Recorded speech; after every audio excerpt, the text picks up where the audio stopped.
Saudações do crente docente, e está no ar o CDcast, o podcast da sua lição bíblica. Esperamos que vocês estejam gostando de todo o conteúdo ministrado até aqui, postado semanalmente. E hoje estaremos trazendo uma lição muito importante. Eu sou o professor Fabiano Souza e estarei abordando a lição de número 12, cujo título é O Ministério Profético na Nova Aliança. E nós estamos aqui nesse trimestre estudando as lições da Palavra de Deus, nossa cartilha da Escola Bíblica Dominical, cujo tema é o Ministério Profético, sua importância e contemporaneidade, da editora Central Gospel e comentada pelo pastor Jarmuth Jordão. O textuário da nossa lição encontra-se em Atos capítulo 13, no verso 1, que diz: Na igreja que estava em Antioquia havia alguns profetas e doutores, a saber, Barnabé e Simeão, chamado Níger, e Lúcio, Cirineu e Manaém, que fora criado com Herodes, o tetrarca, e Saulo. O nosso texto bíblico básico encontra em 3 textos, e todos eles em Atos 11, 27 e 28, Atos capítulo 15, verso 32 e Atos 21, do versículo 8 a 14. No final dessa lição a gente tem que ter alcançado os objetivos propostos, que são 3: compreender que o Espírito Santo no Novo Testamento passou a agir de uma maneira muito mais livre e abrangente, ter ciência de que na igreja primitiva havia profetas, isto prova que o dom de profecia não foi uma exclusividade dos profetas da antiga aliança, e entender que, embora dons e ministérios estejam interligados, há diferença entre eles, apontadas pela palavra de Deus. E para conseguir conquistar esses objetivos, o pastor Jarmuth Jordão, o comentarista, ele dividiu em 3 tópicos. O primeiro tópico ele vai falar sobre a atuação do Espírito Santo no Novo Testamento, que não tem como falarmos em ministério profético e nova aliança sem falarmos da atuação do Espírito Santo. No segundo tópico ele falou sobre o dom de profecia, e no terceiro, ministério profético na igreja, onde ele traz algumas diferenças entre o dom de profecia e o ministério profético, muito importante para alcançarmos os objetivos dessa lição. Depois ele faz uma breve conclusão. Não tem como falarmos de ministério profético e de nova aliança sem falarmos da atuação do Espírito Santo. Mas cabe ressaltar que, quanto à natureza, atributos, personalidade, o Espírito Santo ele é o mesmo. Ele permanece imutável, tanto no Antigo Testamento quanto no Novo Testamento. Então, o que se alterou naquilo que se refere ao Espírito Santo? O que se alterou foi a questão da atuação do Espírito Santo no Novo Testamento. Tudo isso começa no Evangelho de Lucas, no capítulo 16, no verso 16, que vai dizer: A lei e os profetas duraram até João. Desde então é anunciado o reino de Deus e todo homem prega força para entrar nele. Aqui ele está falando que a lei e os profetas duraram até João. Aqui está falando de uma dispensação, da 5ª dispensação, que estudiosos denominaram como a dispensação da lei. E o que vem a ser dispensação? Dispensação, o termo ele deriva do termo administração ou gerência. Dispensação era a forma com que Deus lidava com a humanidade, a forma com que Deus administrava a verdade em diferentes períodos bíblicos, que foram chamados de dispensação. E aqui ele está falando sobre o fim de uma dispensação.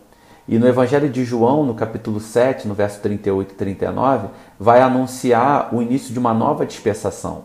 Ele diz assim: Quem crê em mim, isso Jesus falando, como diz a Escritura, rios de água viva correrão do seu ventre, falando do Espírito Santo de Deus. E no versículo 39 vai dizer: E isto disse ele do Espírito que haviam de receber os que nele crescem. Aqui está falando da mudança da atuação do Espírito Santo naquilo que se refere à abrangência, porque o Espírito Santo ainda não havia sido dado. Aqui está falando com relação à habitação, a mudança de atuação do Espírito Santo no que se refere à habitação, por ainda Jesus não ter sido glorificado. E isso acontece logo depois em que Jesus é glorificado. Então, o que mudou na questão da atuação do Espírito Santo no Antigo Testamento e no Novo Testamento? Bom, no Antigo Testamento, a abrangência ela era restrita. ela vinha só em determinados homens e determinadas mulheres, isto é, em profetas, sacerdotes, juízes e alguns obreiros. Outra característica interessante do Antigo Testamento é que a atuação do Espírito Santo ela acontecia de forma esporádica. Como ele ainda não havia sido dado à humanidade, ele vinha, cumpria um determinado propósito durante um determinado tempo e retornava. Então a atuação do Espírito Santo no Antigo Testamento era de forma específica, para cumprir algum tipo de propósito. Já no Novo Testamento, naquilo que se refere à abrangência, não. Basta o homem crer, ela passa a ser de abrangência irrestrita, dependendo só do homem, naquilo que se ele crê em Cristo ou não. No sentido de habitação, no Antigo Testamento ela era temporária, ela era mais voltada para a questão de visitação. O Espírito ele visitava o homem para cumprir um determinado propósito, o capacitando, o revestindo, o dando força, o dando poder, levando para algum lugar, como aconteceu com Ezequiel, ele foi levado ao Vale dos Ossos Secos. Então você vai ver mais essa característica da atuação do Espírito Santo. Já no Novo Testamento, ele abandona um pouco essa ideia de visitação e passa para uma ideia de habitação, propriamente dito, de algo permanente. Isso está lá comprovado no Evangelho de João, no capítulo 14, versos 16 e 17, quando ocorre essa promessa do envio do Consolador, e ele diz lá que há essa promessa de estar com você para sempre.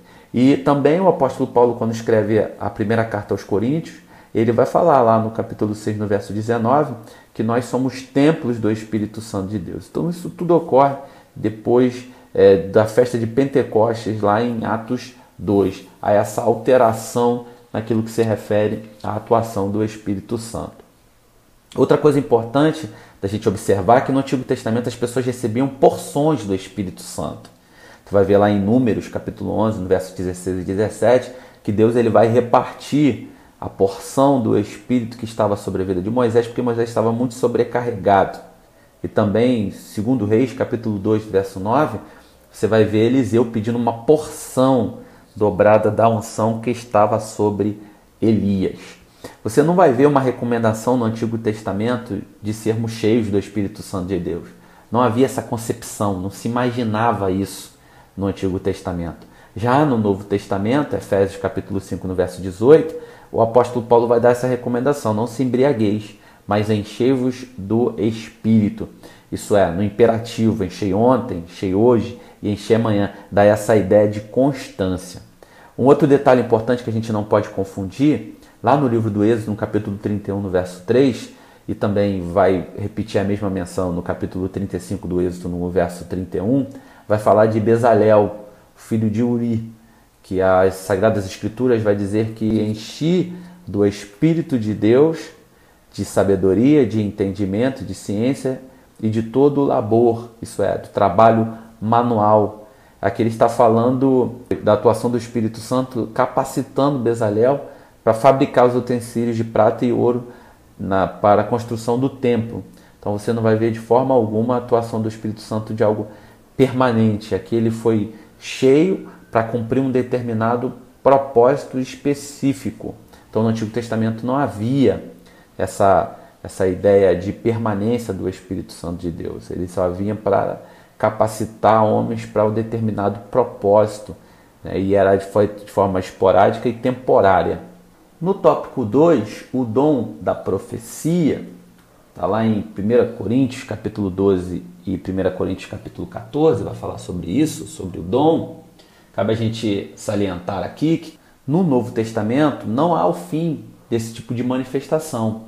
Pelo contrário, há uma profusão, ou seja, há uma abundância, aumenta a quantidade desse tipo de manifestação. Isso se dá porque no Antigo Testamento acontecia algo chamado teopneustia, que são dois termos gregos, tel mais pneuma, isso é, Deus mais Espírito, que você pode traduzir como sopro de Deus, que fazia com que, através da visitação, que era a forma que o Espírito Santo atuava no Antigo Testamento, visitava o homem, capacitava ele para realizar algum feito, dando força, revestindo, dando a ele poder e também dando a ele a condição de profetizar. Esse termo, assim diz o Senhor, é muito característico desse tempo, porque ele denotava nenhuma influência do espírito do profeta, né? Basicamente, o profeta era morto naquilo que se refere a exercer qualquer tipo de influência naquilo que ele estava falando. Isso se dá pela característica da atuação do Espírito Santo naquele tempo, que era algo voltado à visitação. Já no Novo Testamento, por que há a profusão desse tipo de manifestação? Porque o homem ele não mais depende da visitação do Espírito Santo para profetizar, porque ele já é a habitação do Espírito Santo de Deus. Por isso que há essa profusão desse tipo de manifestação. E em 1 Coríntios capítulo 12 e capítulo 14 vai falar sobre o dom. E aí você precisa tomar cuidado para você não confundir com o ministério profético de Efésios 4, versículo 11 ao versículo 16, que nós vamos falar um pouco mais à frente. Mas falando aqui de dom espiritual, o que vem a ser dom? Dom é uma capacidade dada por Deus ao crente para o desempenho de um serviço. Então, como manifestação do Espírito, que agora está disponível ao homem, a manifestação do dom passa a ser disponível a todos. Depois de Atos 2, no verso 16 ao verso 18, basta o homem ser cheio do Espírito Santo de Deus para profetizar, sem que isso lhe torne um profeta. Mas o apóstolo Paulo ele incentiva o povo a buscar esse dom. 1 Coríntios capítulo 14, no verso 1. De tal importância que esse dom tem para o trabalho, para o serviço da igreja. Então, o dom de profecia, ele manifesta-se não segundo a vontade do homem, mas segundo a vontade de Deus. Então, esse dom não é para o homem se estribar, não é para o homem se achar, porque é Deus quem dá esse dom para que o homem venha a profetizar. Com a alteração do tipo de atuação do Espírito Santo no Novo Testamento, nós hoje não devemos ter como infalível toda a profecia deste tipo. Por quê? Porque a primeira carta de João, no capítulo 4, no verso 1, vai dizer que muitos falsos profetas têm saído mundo afora. Isso acontece por quê? Porque toda profecia ela deve ser julgada quanto à sua autenticidade e conteúdo. 1 Coríntios 14, 29 e 32. Porque no Novo Testamento, diferentemente do que acontecia no Antigo Testamento, o espírito dos profetas estão sujeitos aos profetas. Isso é, não acontece mais aquilo que acontecia no Antigo Testamento, em que, naquilo que se refere à influência do espírito do profeta naquilo que ele fala. E aí, a partir daí, há uma recomendação que está lá em 1 Tessalonicenses capítulo 5, do verso 20 e 21, que a gente não deve desprezar as profecias, mas que a gente tem que julgar todas elas, e julgando o que é bom.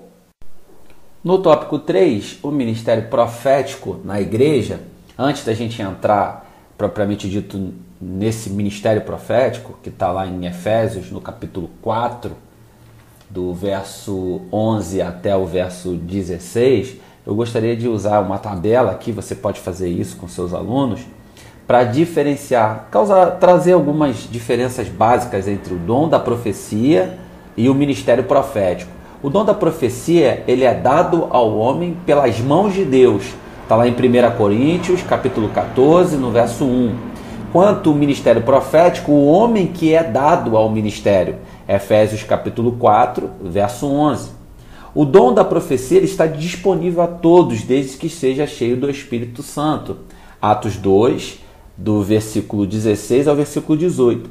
Já o ministério profético ele é restrito a alguns. Ele não é dado a todos. O dom da profecia é uma manifestação momentânea e sobrenatural do Espírito Santo de Deus, que visa edificar, exortar e consolar a igreja. 1 Coríntios capítulo 14, verso 3. Já o ministério profético ele é diferente. É uma condição assentada pelo tempo e pela habitualidade do exercício dos dons. É algo voltado mais para questões permanentes, além de também não ser algo do dia para a noite. Tá bom? Então essas são as diferenças básicas que você pode estar abordando aí com os seus alunos. Mais importante a gente também pontuar, Mas é importante a gente salientar aqui, 1 Coríntios capítulo 12, verso 4 e 5, que ele vai dizer que há diversidade de dons e ministérios, mas o Espírito Santo e o Senhor é o mesmo. Então eles são interligados, porém eles são diferentes. Você vai ver, no Novo Testamento, alguém profetizando não necessariamente vai tornar ele um profeta. Por quê? Porque é o mesmo Espírito e o mesmo Senhor que o capacita com dons e que o chama ele para os ministérios, é o mesmo que faz com que o homem profetize. Então ele pode ser chamado para um tipo de ministério, ele pode ter algum determinado dom, porém o mesmo Espírito que o capacitou para receber esse dom é o mesmo que leva ele a profetizar. Então não necessariamente alguém do Novo Testamento que venha a profetizar, ele seja necessariamente um profeta. 1 Coríntios capítulo 14, no verso 3 e 4, vai dizer: mas o que profetiza fala aos homens, edificando, exortando e consolando. O que fala em outra língua, a si mesmo se edifica, mas o que profetiza edifica a igreja. Aqui o apóstolo Paulo ele vai falar da importância de certos dons. E é interessante que na continuidade ele diz assim: eu quisera que vós todos falassem outras línguas, muito mais porém que profetizasseis. Pois quem profetiza é superior ao que fala em outras línguas, salvo se as interpretar, para que a igreja receba edificação. Então, o fato de falar em língua, ele edifica a pessoa que fala em língua, ele edifica a si mesmo. Mas aquele que profetiza, ele edifica a igreja. Porém, o apóstolo Paulo ele vai falar uma coisa interessante, que queria ele que falássemos muito em línguas, porém que houvesse alguém que a interprete. Porque assim sendo, ele vai não só edificar o falante, mas ele também vai edificar a igreja, assim como aquele que profetiza edifica a igreja. Mas o apóstolo Paulo vai mostrar também a importância da profecia, em 1 Coríntios, no capítulo 12, no verso 29 a 31, quando ele manda o povo buscar com zelo os melhores dons. Isso é, ele vai dar uma ideia de escala de prioridades, né? Escala de importância. E aí a gente pode observar também que o grau de importância de cada dom está mais ligado à necessidade da igreja, da comunidade evangélica que você faz parte. E você vai ver o profeta sendo confirmado tanto em feitos registrados no Novo Testamento, como também pelo reconhecimento, né, do seu ofício. A gente vai observar isso lá no nosso textuário, no capítulo 13 de Atos, no versículo 1. E aí vai falar da importância do reconhecimento desse ministério. E a gente vai ver 3 tópicos importantes aqui. Primeiro, o reconhecimento de Deus, quando o chama. O reconhecimento do povo, que vai dar eficácia ao ministério do profeta. E também o reconhecimento da igreja, da liderança da igreja, que concede legitimidade no ofício. Então esses 3 aí, eles vão selar o ministério profético como legítimo.